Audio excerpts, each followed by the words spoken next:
Hello বন্ধুরা, কেমন আছো সবাই? Good morning.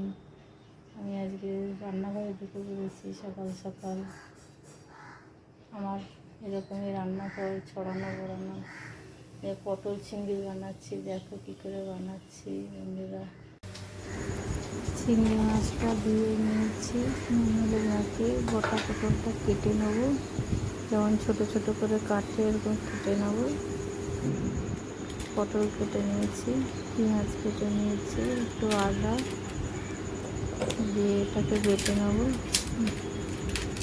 তারপরে পটল আর চিংড়ি মাছ ভেজে রাখবো।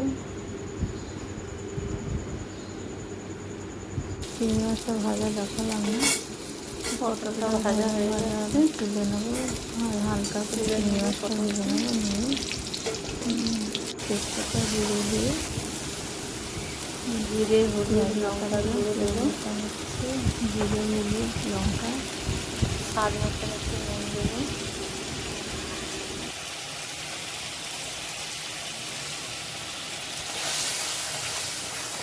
কষা হলে ভাজা মশলাটা হয়ে গেছে, জল দেবো।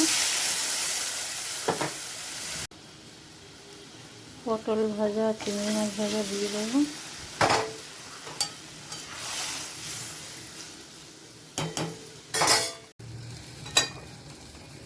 তরকারিটা হয়ে গেছে,